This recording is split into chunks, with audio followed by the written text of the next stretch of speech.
Hello, everybody, and welcome to another review of The Oval. If you like these reviews, subscribe to my channel because I review every single episode every week. And it's early this morning. Usually don't get up this early, but it's 5:41. I couldn't sleep. I got up around 4:30, so I said, let me do the review before I get my day started. Um, so let's get into it. So let's just talk about Lily and all this. Because the way this episode ended was like, yeah, that was a bad idea. Okay.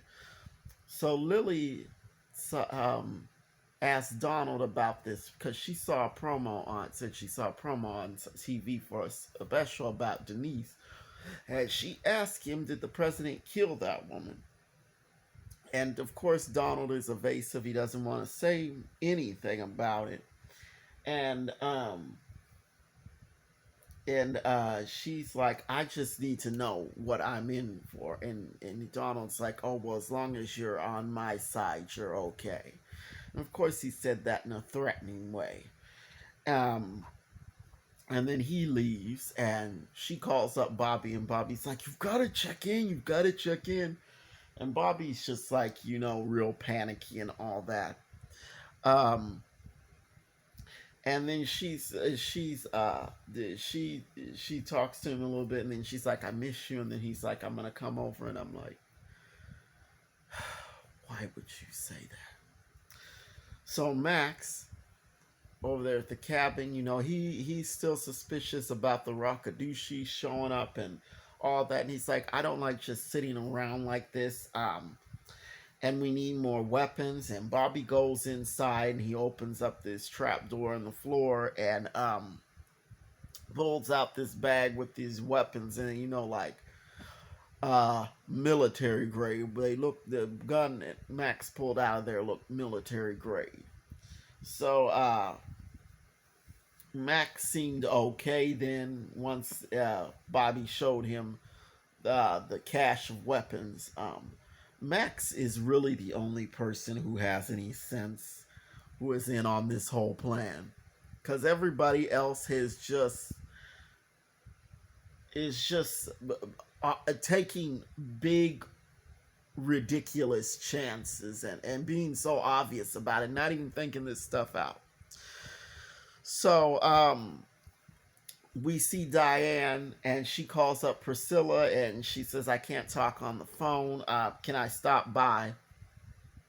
We'll get to that a little bit later. Put that to the side. We'll get to that a little bit later.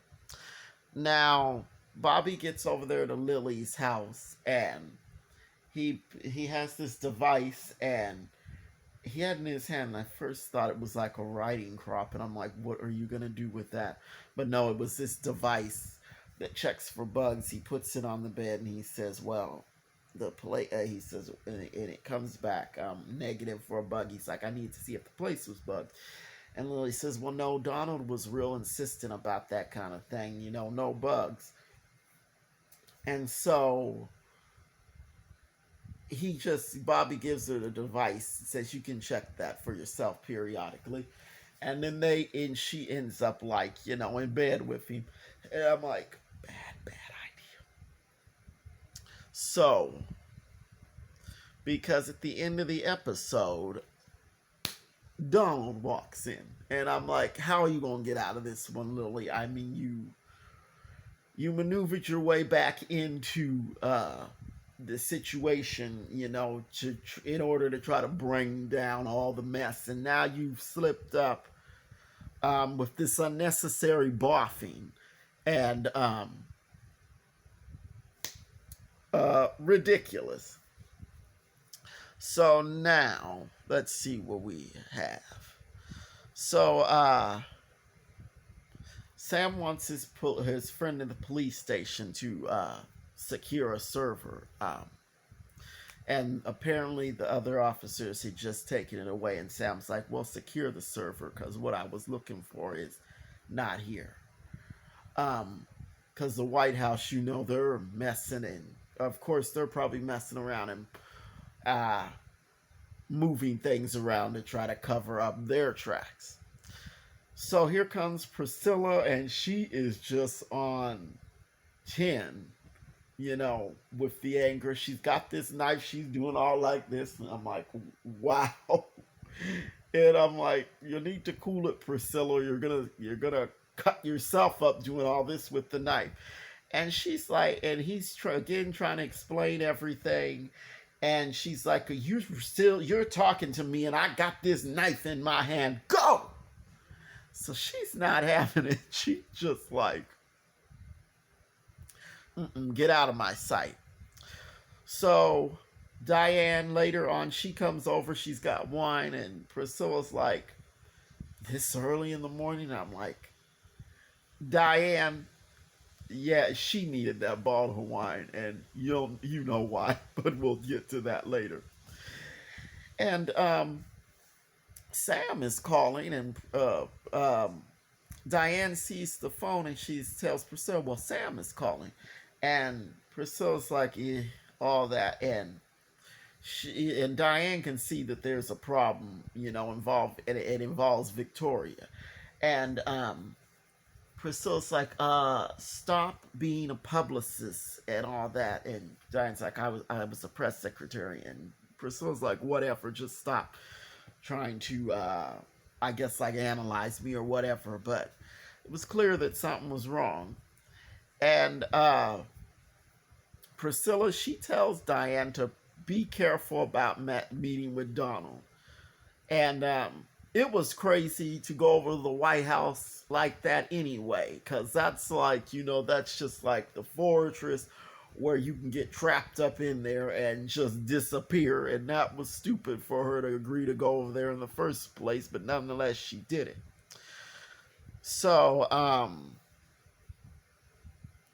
Diane gives Priscilla this big envelope and says, if anything happens to me, give this to Sam. And Priscilla's like, I don't know, I don't want this. And but she keeps it. And so let's keep on with this. Let's just keep on with this. Well, actually, everything kind of ran together, with the White House, because so I'm just gonna keep on with this White House stuff. So over there at the White House, make sure that yeah. So Jason is bothering Alan again. Now it's like, leave me alone. He had not answered Jason's calls yet. Jason is still bothering him. Jason's still talking about, oh, I know where they keep all the weapons. You know, what's her name? Ellie, she did you wrong. My father humiliated you. You can get rid of him. And Alan's like, no, leave me alone. And Donald comes in, and Jason leaves then because he had a therapy session. And Donald's like, okay, well, he's telling Alan, you can talk to me, blah, blah, blah, all that, because it's clear that something is going on. And if something happens to Hunter, which I'm thinking something might happen to Hunter because he was high in this episode, so if he, like, keels over from anything, the blame can be put on Alan. And if Jason was to have given him anything, I think the blame may end up circling back to Alan, even though he did not do anything. So, Donald, he's angry that there is no one to spin this story. And he was also angry that Kyle took his time getting into work that morning, because Kyle had been over at his house with Dale, and he had been drinking and doing drugs and all this, and Dale was just like not comfortable with all this. He was getting his clothes on and was trying to go, and he had tried to go before, but Kyle had locked him in, and Kyle is just trying to keep a connection to him. And basically, he's just using him to make Donald jealous. And he's like, well, I know you'll be back. I know you'll be back. And I think he said something like, have a good day at the pharmacy. And Dale's like, how do you know where I work? Kyle's like, I'm Secret Service. We know everything. And Dale was just really creeped out by that. And I'm like, Dale, be careful who you go home with because there's some real weirdos out there, and Kyle is one of them. So, okay, and so anyway, Kyle mocked Donald with that, how I was kind of busy or whatever. And Donald's like, I don't ever want to see that boy again. And I'm like, Donald, you're not in a place to be making any sort of demands when you're playing these games like, oh, I'm married and straight, and now I'm going to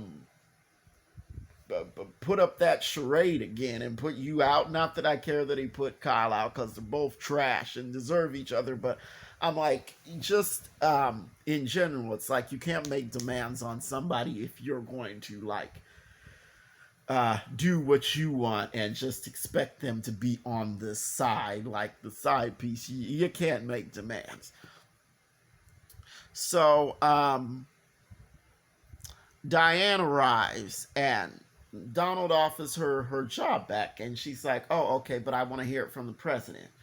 And so they go in there and talk to Hunter, and she says, "Before I take my job back, I want I want some information. Why were a dead woman's underwear in the Oval Office, and all of that?" And Hunter just spills everything. Well, my son, he's sick. He decapitated her. Blah blah blah. We covered it up. All of that. He just let it all out. And then stupid Diane says, "Well, I'm gonna go to the FBI," and I'm like, "You just heard this information. This information that they definitely are they want to cover up is, and you're gonna call the FBI. That's signing your death warrant, Diane." And Hunter just practically threatens to kill her. And I think he said something about, well, you're only I forget what he said, something as long as you're breathing. I can't remember exactly. You're only an American as long as you are breathing. And she was telling him the president does not have absolute power, and he pulled out this memo like, oh, well, the president can't be prosecuted for anything while he's in office. Well, and clearly Tyler Perry was drawing from, Trump's behavior, former President Trump's behavior. That's where that was drawn from. And so Diane leaves out of there, and Donald calls up Kyle, to do what needs to be done. And Diane, she's trying to get out of the White House, and she's running to the elevator, and Kyle is on there, and she tries to push the button to get off, but Kyle grabs her, and I'm like, Diane, why did you say that? Why did you even go to the White House? It was a stupid thing to do. Now, let's just okay. So let's get into Richard and Nancy. So Nancy, once again, you is just playing these games. Do you want some breakfast? And Richard's like, no, I'll eat at work. And Barry, he says once again, why don't you just tell him who the father is, Mom? And Richard's just trying to ignore Nancy, and he's like, Barry, what time you gonna drop off that money? I want to go with you. Barry's like, I don't want you going with me. And Richard's like, I am going. And Richard's like, you know what? I figured. He tells Nancy basically, you know what? I figured it out who the father is. And he leaves, and Barry's just trying to talk some sense to Nancy. You need to tell him who the father is. And she goes nuts and throws a plate of food at him. And she's like, you've lost your damn mind. Don't you ever talk to me like that or disrespect. And I'm like, Barry wasn't even disrespecting her. He's just telling her, you know what, just let all of this out, let Dad know the truth. Because it's absolutely ridiculous that she keeps hiding this. I mean, and just messing with Richard. And when he was going out the door, she's like, "What do you want for dinner?" And I'm like, at this point, you're just taunting Richard, Nancy. So, back at the White House, Richard is begging Frida once again. She wants no part of it. And I'm like, Richard, you're begging this woman to sleep with you so you can get revenge on your wife. That's disrespectful. I mean, how rude can you get? He's like, I need you. I need you. It's like, please, please, please, I need you. Sleep with me to make her mad. And I'm like, you don't do that to somebody. I mean, come on. So Frida gets out of there and Sam comes in. And I knew it. I had put this together from, first let me just say what goes down in this scene. So Richard's like, Nancy had an affair, and Picky was her son, and while we were in Iraq. And I'm like, okay. When Richard said we were in Iraq, as in Sam and him were in Iraq, I said, okay, so that rules out Sam as the father. But wait. Richard says, okay, so you gotta leave to go to your father's funeral. And that was 9 months before Picky was born. So Richard was really doing the math in these receipts. And he says, after that, Nancy's letters changed.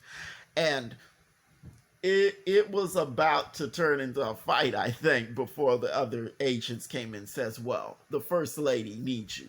I'm talking about Sam.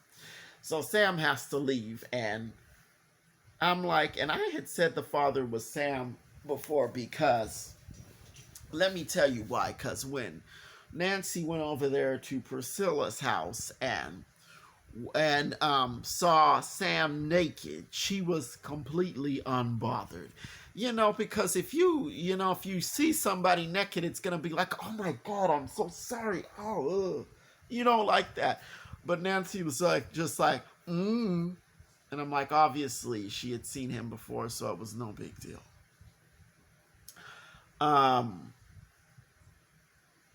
So yeah, that was that with that. So now I've saved like the worst part for last. Okay, so let's get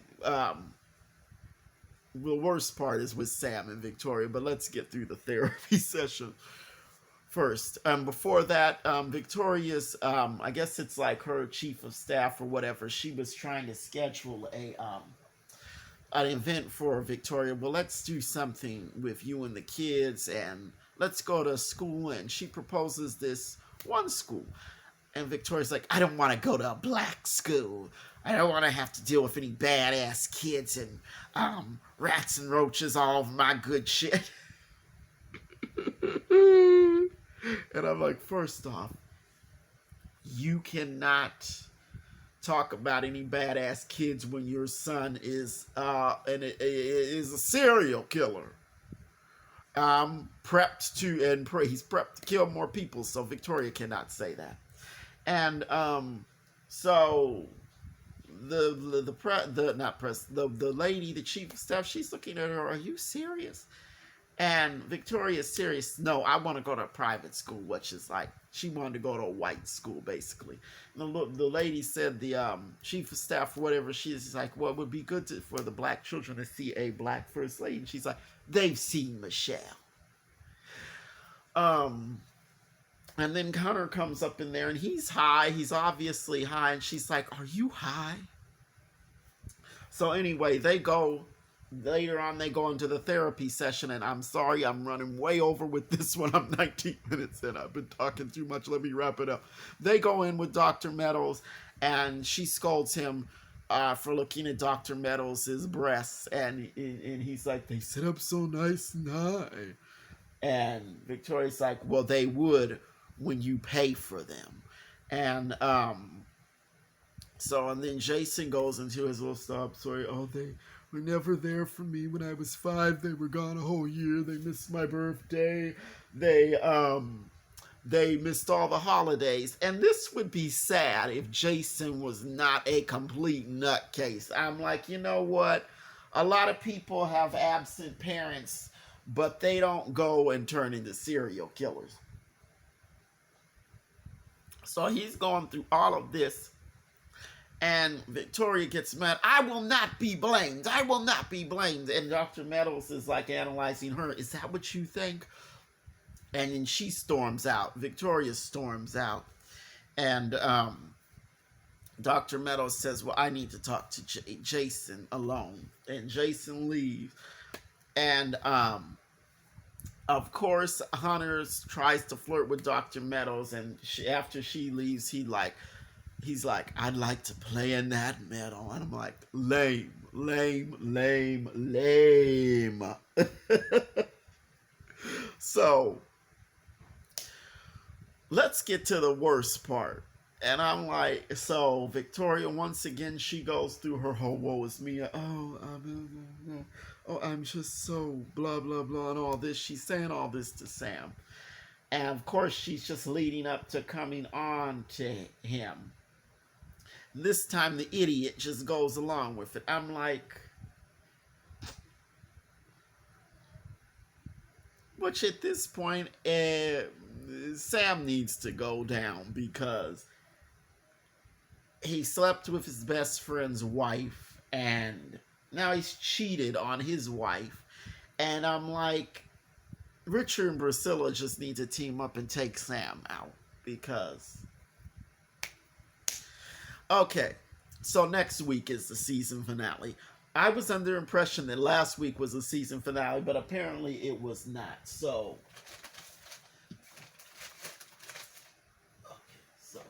trying to adjust my fan. But anyway, tell me what you think. I'm sorry for the long video. Like, comment, and subscribe, and I will see you the next time. Bye.